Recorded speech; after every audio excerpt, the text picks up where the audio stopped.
My badge beeped green. The turnstile clicked. I walked through like I had every morning for 6 years. But when I reached my desk, something felt catastrophically wrong. Tapped my keyboard. The monitor stayed completely black, refusing to respond. I tried my email password, the one I'd used 1,000 times without thinking. Access denied. It happened again and again. My heart did something strange in my chest, like it forgot how to beat normally. I pulled up the shared drive on my phone instead. All the folders I'd spent years organizing and maintaining were gone. Completely erased. My calendar was the worst part. It looked like I'd never existed at the company. No meetings. No history. No trace of 6 years of work. Just blank white space where my entire professional life used to be. I looked around the office. People were at their desks doing normal things. No one was staring. No one looked guilty. That's when I realized. This wasn't an accident or a system glitch. Someone had planned this carefully, methodically. They'd orchestrated it to finish before I could even ask what was happening. Before I could defend myself. Before I could fight back. I stood there in front of a dead computer, my hands shaking, and for the first time I understood what was really happening. I was being erased. Systematically. Deliberately. And whoever was doing it had already won the first round. By 10 a.m., I heard my own voice coming from the conference room down the hall. Not my actual voice. But my exact words. My precise phrases. The way I explained the quarterly metric system. The specific language I'd spent months perfecting, testing, refining until it was perfect. I stopped walking and listened through the glass of the conference room door. A woman I'd never seen before was standing at the front, presenting to my entire team. My team. The one I'd built from scratch. She used my metaphors. She used my exact structure. She even paused at the exact moment I pause when I'm thinking through a complex point. It was uncanny. It was deliberate. I pushed the door open without knocking. Everyone looked at me like I was the stranger interrupting something important.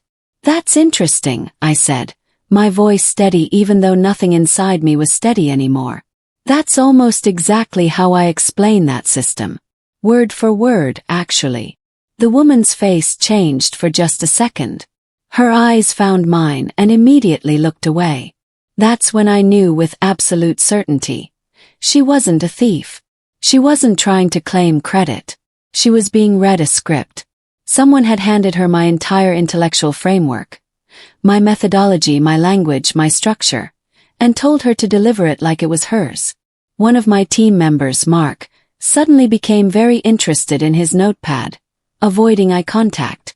Continue, I said quietly. Then I walked out. I didn't stay to hear my own ideas come out of a stranger's mouth. I couldn't bear it. The meeting was scheduled before I could even process what I'd witnessed.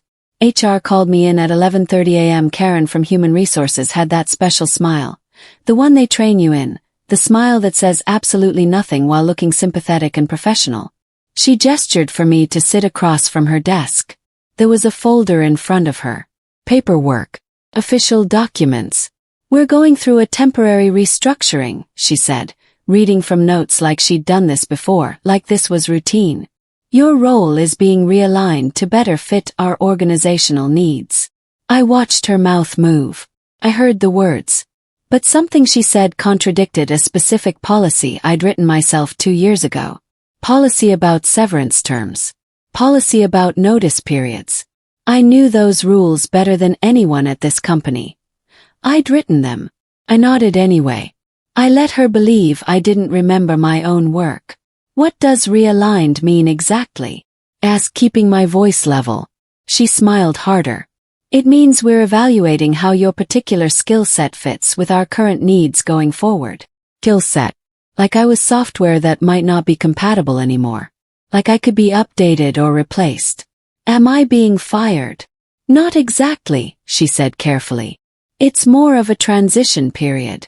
We're exploring options. That's when I understood completely. They hadn't decided what to do with me yet. They were making it up as they went along. They'd removed my access to see how I'd react. They'd brought in the replacement to see if anyone would notice or care. They were testing everything. And I was about to fail their test by looking desperate or angry. I stopped asking questions immediately. I nodded calmly. I left without another word. That night at home, I found the compliance alert waiting in my personal email. It was automated. It was cold and impersonal. It was absolutely perfect evidence that someone had made a critical mistake. The alert read, "Reminder. You are the accountable lead for Q3 Data Integrity Audit. Compliance deadline. February 15th. Your signature is required for final submission." They'd removed my access from everything. But they forgot to remove me from the automated compliance system. I was still listed as responsible. Still liable. Still accountable for work being credited to someone else. Still the person who had to sign off on it. That kind of oversight leaves fingerprints everywhere. That kind of mistake is the thing that unravels everything later. I knew it immediately. I forwarded the email to myself. Then I opened a folder on my personal laptop. Old backups I'd saved months ago. Original files. Clean metadata. Everything dated months before whatever story they were building about my replacement. Everything documented. I didn't know what I'd do with it yet. But I knew I'd need it eventually. I created a new folder structure on my laptop. I saved the compliance alert to it. Then I saved the original files. Then I saved everything else I could think of that might matter later. Then I sat in the dark of my apartment and felt something shift inside me. Not anger. Not yet. Something colder. Something more useful. Something like clarity. I was going to need evidence. And I was going to be methodical about collecting it. I went back to the office the next day.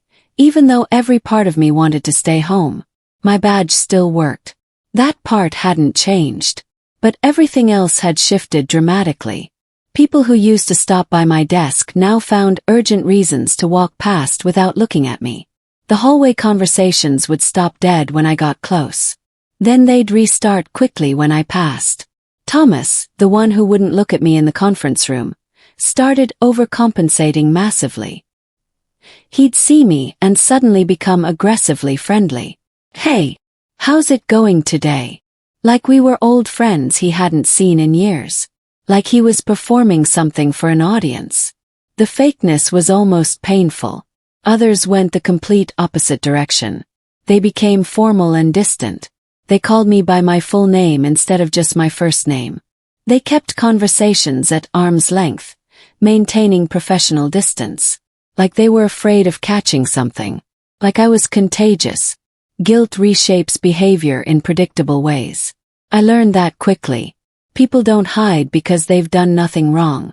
They hide because they know exactly what they've done, and they're terrified you're about to make them face it. I watched them rearrange themselves around me like I was something dangerous. I made detailed mental notes of who looked away, who overcompensated, who went formal, who couldn't meet my eyes. Those people knew something important, and they were absolutely terrified. I noticed something crucial because I'd designed the system myself. The meetings were running exactly how I'd structured them. Same cadence, same milestones. Same weekly check-ins on Thursday at 2 p.m. Everything following the blueprint I'd created over years of optimization and refinement. Every detail I'd worked out. But one invitation caught my eye. Something was wrong with it. The meeting invite for next week's strategy session showed evidence of an edit. Someone had modified it after my access was revoked. The timestamp was there in the metadata. The system logged it all clearly. You can't delete digital evidence. It just gets logged and logged again, creating a permanent record. The invite had been changed to add a new attendee. Someone who wasn't on the original list. Someone high up. Someone important. Someone who'd be there to observe and investigate. They were being watched. Someone was checking up on the work they were taking credit for. And that someone was starting to ask questions about why the structure was so sophisticated, so perfectly organized. They were realizing they needed to explain how it all worked. And I knew they couldn't, because none of it was theirs. I changed my entire strategy in that moment. I stopped asking questions. I stopped protesting the decisions. I stopped sending emails asking for clarification or answers. I just disappeared into silence. Came to work every day. I sat at my desk. I did whatever small tasks they left for me. And I said absolutely nothing. The silence made them nervous. I could feel it in the air. When I'd walk into a room, the atmosphere would shift immediately. My replacement started explaining things I never asked about. She'd launch into detailed justifications of decisions, unprompted, like she was preemptively defending herself against accusations I hadn't made yet. Mark started seeking me out deliberately, making sure to tell me about meetings. Just wanted to keep you in the loop, he'd say, even though he wasn't keeping me in the loop. He was watching to see how I'd react. He was gauging my mood. One executive started emailing me directly, copying me on things, making sure the record showed I was aware of every decision. Why would you do that unless you were building a paper trail to prove you tried to include me? The silence was a weapon, and they were absolutely terrified of it. At home on my laptop, I organized everything with meticulous precision. Original files, clean metadata, creation dates that went back months before the restructuring, months before the replacement ever arrived, months before any of this story started. Everything documented perfectly. I had the source code. I had the original documentation with my notes. I had the design documents with my handwriting in the margins. I had emails to myself, dated, time-stamped, proving I'd created the entire framework they were now claiming came from somewhere else. I created a folder structure carefully. Original work. Compliance alerts. Timeline. Contradictions. Evidence. I wasn't building a case. Not yet. I was just keeping everything safe. Everything organized. Everything accessible. Everything protected. If you're organized, you're in control. If you're in control, you don't panic. And if you don't panic, you can think clearly about what comes next. I was learning to think very clearly. Someone mentioned a handover call. That never happened. I heard it in passing. My replacement was explaining to a new team member how she'd gotten up to speed so quickly. We had a really thorough handover call, she said confidently. Took a few hours. Really detailed. She explained everything. That call never happened. I knew it didn't. I would have remembered something like that. But she said it so confidently that the new team member believed her immediately. Then 2 days later, she told the same lie to someone else. Same story. Same details. Same level of confidence. She was solidifying it, making it part of the official narrative. I watched it become real through repetition. I watched it become part of the official story. There was no handover call. But now there was. Because she'd said it twice. And no one had contradicted her. I let it stand. I didn't correct her. I didn't say anything at all. The lies were building. And every lie left a mark. Every lie created a discrepancy. Every false story made the real one harder to defend when someone actually checked. I was copied on an email by accident. Or maybe not an accident. A regulatory request came through. The kind that requires original documentation, raw data, unaltered files, complete source material. Compliance was asking for materials, and they'd included me in the distribution. I wasn't sure if it was intentional or a mistake. Maybe someone in compliance knew exactly what they were doing. Maybe someone wanted me to know this request existed. The data they were asking for could only come from one place. My original work. The raw files. The source material.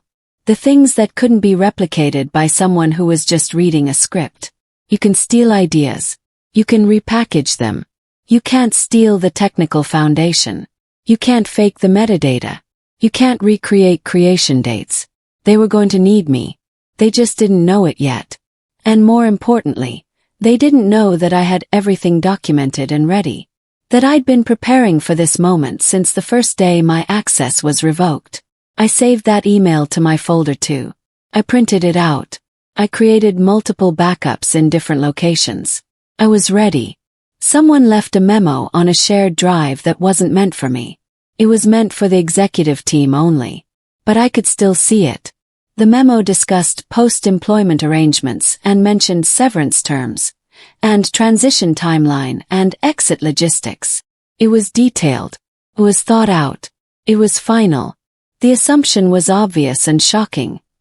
I would leave quietly. I would sign whatever they put in front of me. I would take the money and disappear without making a fuss. I would be grateful for whatever they decided to give me.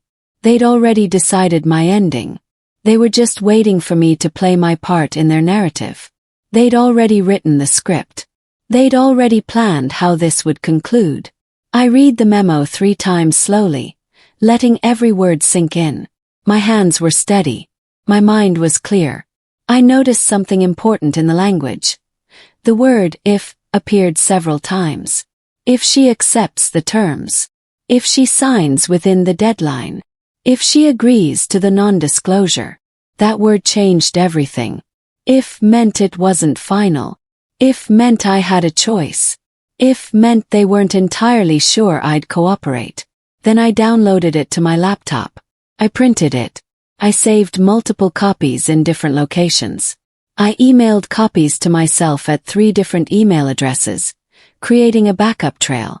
They'd made a strategic error by leaving it accessible. Mark cornered me by the copy machine on a Tuesday afternoon. "Hey," he said, and his voice was different from before. Quieter. Urgent. Shaking slightly. Like he was checking to see if anyone was listening. Like he was taking a huge risk. Like this conversation could destroy something important for him. I need to tell you something. Something important. Something you need to know." My heart jumped. This was it. Someone was finally going to crack. Someone was finally going to tell me what was really happening. This was the breakthrough moment. "Yeah," I said, keeping my voice calm and steady, even though I was terrified he'd lose his nerve. He opened his mouth to speak. He looked around nervously at the empty hallway. He looked back at me, his eyes filled with conflict. And then fear washed across his face like a physical wave. Paralyzing fear. Absolute terror. He shook his head slowly, his jaw clenching. "Never mind," he said quietly, his voice breaking. "I can't. Sorry. I just can't. Please don't ask me again." He walked away fast, practically running. But he'd almost told me. And that hesitation confirmed more than words ever could. He knew something important. He was scared. And he was scared of something very specific, not just getting in trouble generally but losing something he needed to keep. His job. His reputation. His future. That fear meant there was much more to lose than I'd thought. Much more at stake. A document appeared in my inbox one morning. It was my official performance evaluation for the year. But the dates were completely wrong. It described me as disengaged and underperforming, and not meeting expectations. The dates on the evaluation overlapped almost exactly with my highest performance reviews from earlier in the same year. Someone had completely rewritten my professional story. They'd taken the evidence of my best work and buried it under a new narrative of failure and decline. But they'd been sloppy about it. The document showed edit history. Someone had created it very recently and backdated it. You can't hide that kind of thing if someone knows where to look for it. The metadata doesn't lie. I printed it out. I saved it digitally in multiple formats. I added it to my folder. They were rushing. Good liars take their time and are careful. Bad liars panic and make mistakes. This was a mistake born from urgency and desperation. I found the approval logs in the system before they could lock me out completely. One executive, Matthew Reyes, had authorized both my removal and my replacement's promotion. Same day. Minutes apart. His signature was on both documents. His timestamp. His digital approval. That's not how this works. That's not how any of this works at a proper company. There should be separation. There should be different people involved. There should be process and oversight and checks. But Michael had done it himself. In a hurry. In about 5 minutes. That's the move of someone who couldn't trust anyone else with what they were doing. That's the move of someone acting alone. Someone desperate. I logged into the system one last time before they could lock me out completely. I downloaded the approval logs. Metadata intact. Timestamps clear. Everything documented in the system's permanent record. An audit was announced company-wide. Routine evaluation of data integrity practices, the memo said carefully. Standard compliance check. Nothing to be concerned about. I recognized the trigger immediately. Someone in compliance or legal had flagged something important. Someone had seen a discrepancy. Someone had asked questions about the work I'd supposedly abandoned or never done. Someone had looked at the timeline and noticed that the metric system was too sophisticated, too well designed, to have been created in the time frame they'd claimed. And now they were going to investigate everything. Officially. With external auditors possibly involved. The announcement was trying very hard to make it sound normal and routine. But there was nothing normal about the timing. This audit was happening because something was deeply wrong. Something was broken. Something didn't add up. And I was the only one who knew exactly what it really was and how it had happened. This was the moment everything changed. This was when the clock started running faster. This was when their panic would shift from quiet anxiety to visible fear. I saved the announcement email. I marked the date in my calendar. I knew this moment would matter later. Meetings moved to private rooms immediately. Conversations ended when I entered shared spaces. People would shut up mid-sentence. My name started appearing in whispers again. But different whispers now. Worried whispers. The kind of whispers that happen when people are trying to solve a problem they can't control. Matthew started looking absolutely exhausted. His usual confidence was completely gone. He'd see me and look away quickly, like he was afraid of what might happen if we made eye contact. The replacement stopped working with me on anything. She'd started asking Thomas questions instead, even though Thomas didn't have the answers she needed. She was distancing herself, preparing for something. Everyone was rearranging themselves. Everyone was panicking. And I hadn't done anything except exist and remember. Compliance sent me an official request for raw files. It was formal. It was documented. It asked specifically for unaltered versions of everything related to the Q3 audit. Everything original. Everything clean. I prepared the files with meticulous care. Every original. Everyone in its clean state. Every timestamp correct. I didn't include commentary. I didn't attach explanations. I didn't highlight the discrepancies. I just provided exactly what they requested. Nothing more. Nothing less. The message was crystal clear. I have everything. I have it documented. I'm cooperating completely. And now it's in your hands. Matthew told one story to the executive team. The replacement told a completely different story to the broader department. A third version appeared in official internal communications. All three were documented. All three were different. None of them matched the actual records. Michael said I'd voluntarily stepped back from my role due to personal reasons.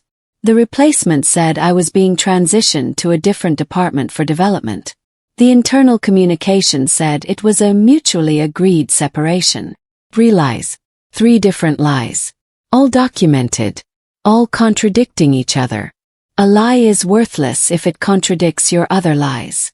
That's when people start asking which version is true.